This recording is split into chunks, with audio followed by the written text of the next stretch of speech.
This motorcycle features an American-made V-twin engine, advanced chassis, high-quality components, original sporty style, and impressive characteristics. It was constructed by an intelligent American engineer who was working autonomously to implement his own concepts in order to produce an impeccable sport bike made in America.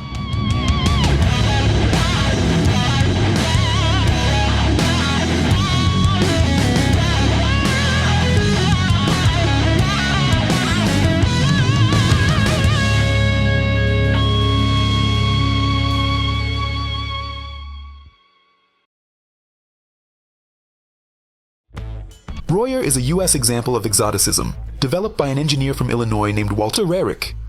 Built on a Harley-Davidson power unit and providing top-notch components and exclusive hand assembly, the Superbike Royer was designed to be a highly anticipated contender for the United States in the exclusive realm of manufacturing luxury sports motorcycles, which are usually dominated by European makers.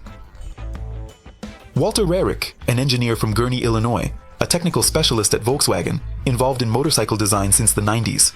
He founded his eponymous motorcycle company Royer, which in his vision should sound like roar. His initial project involved creating a two-stroke sport bike with a unique 500 cubic centimeter twin that would introduce a revolutionary direct injection system. Meanwhile, a superbike project with a Harley-Davidson V-Road engine brewed in his mind to be presented to sport bike fans who were monitoring the growing market of exotic motorcycles in the late 90s. Rik first made a name for himself in the motorcycle scene when he combined two YZ 250 cylinders with a common crankcase and obtained a two-stroke engine with 115 horsepower. The RV 500 motorcycle, weighing 140 kilograms, was introduced in the mid-90s and gained recognition, but never reached full power potential due to stricter emission standards, and the company facing difficulties in implementing the proposed direct injection system. The next project that emerged from Rik's engineering underground around 2004 was the four-stroke successor to the 500 model. The RV1000 had an 8-valve V-twin engine with a displacement of 936 cubic centimeters and liquid cooling. The engine was introduced by the Swedish manufacturer Highland. Lightweight was the goal and the main reason for choosing the Highland unit.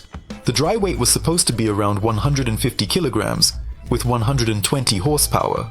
Not bad, but not enough to attract investors. Then in 2007, Walter announced his plans to build a limited production superbike based on the Revolution engine from Harley-Davidson, despite it weighing significantly more than the RV1000 prototype and having roughly the same power. This concept ignited some interest in the media.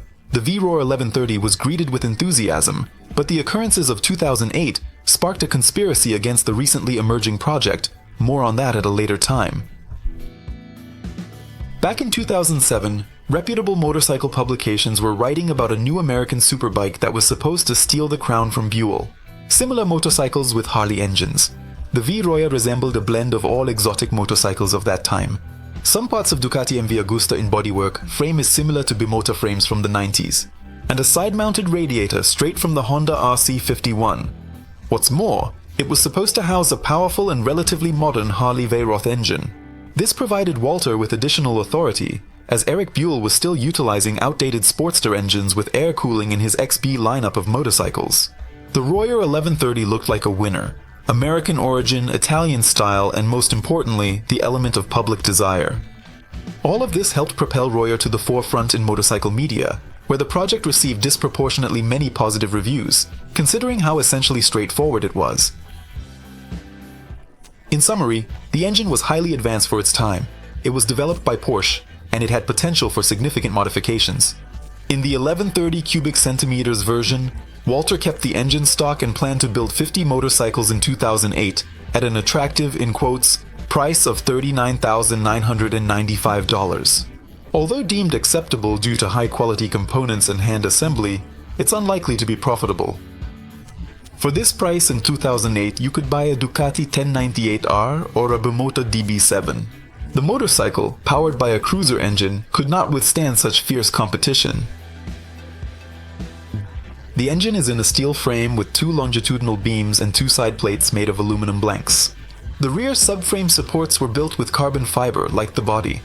The fuel tank was placed under the seat, with the fuel filler cap where the passenger seat could have been located. The imitation tank covered the airbox and air intake of a relatively tall V-shaped engine design. The engine control motors were standard from Harley, except for the chain primary drive, instead of the belt drive like on the V-Rod. Honda radiators with side mounts were employed to ensure the maintenance of a narrow frontal profile. The rear shocks and Öhlins, Marcassini wheels responsible for suspension, Brembo Goldline calipers stopped V-Royer. The mixed salad's appearance was complemented by Yamaha R1 exhaust pipes, the headlights were from Buell Firebolt, and the instruments were from Verod. The project had its detractors. The Revolution engine was heavy and underpowered for a sport bike, especially when compared to the then king of the hill Ducati 1098, which boasted 114 horsepower. Weight and lack of power were the precise reasons why Eric Buell decided not to use the Revolution in his motorcycles. Initial reviews were positive. The resulting motorcycle was surprisingly light, considering that the donor engine weighed around 90 kilograms. The handling was good, with a well-designed chassis that matched the Ducati formula. Stability with positive feedback. Some details required enhancement, but taking into account that the testing machine was just a prototype constructed in Eric's free time, the outcomes were remarkable. Power was lacking compared to competitors. 120 horsepower would have been competitive in the late 90s, but by 2007 to 2008, the situation in the sport bike category was much more intense. The 1130 retained the useful, torque-rich V-Rod character, but never had enough power to impress. At the end of 2008, the updated V-Roar was introduced, and a new prototype was presented for consideration.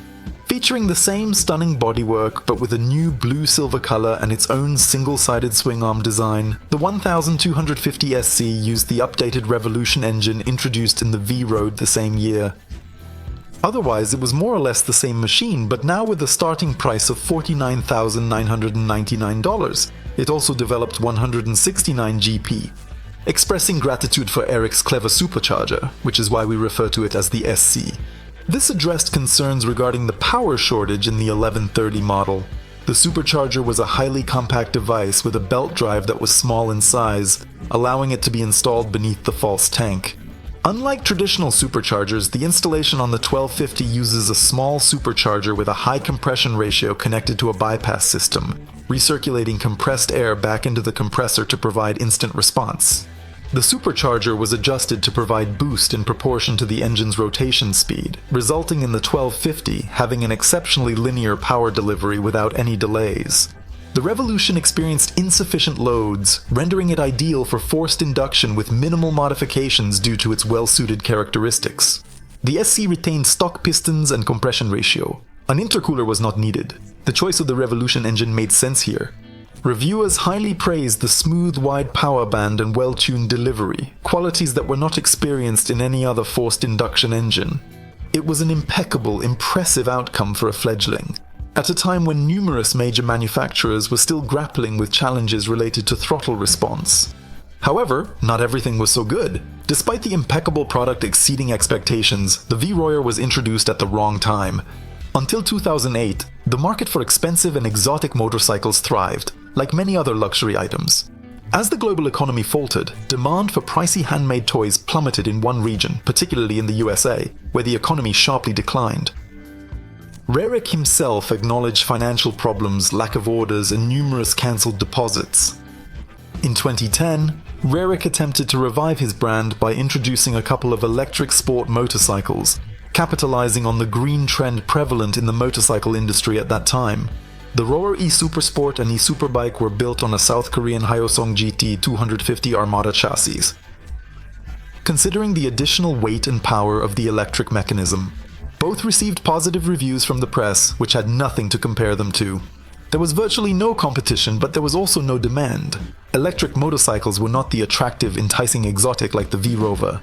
They were evidently based on the Huson with an unsightly fairing. The electric project was a commendable attempt to revive interest in the Royer brand, but unfortunately, it was too little and too late to make a significant impact. Royer Motorcycles closed in 2012, and very little is known about Walter Rik, neither about his plans nor his hopes for the future. It is unclear how many motorcycles and which models have been produced in recent years. Rik hoped to build 50 units of each V-Royer, but it seems that only a small number were completed. including the 1250 SC, which was recently listed for sale and auctioned on eBay. It's always painful to see how the personal dreams of smart enthusiasts crumble, but Vroyer was introduced at an inappropriate time during a market downturn and faced harsh criticism despite positive reviews.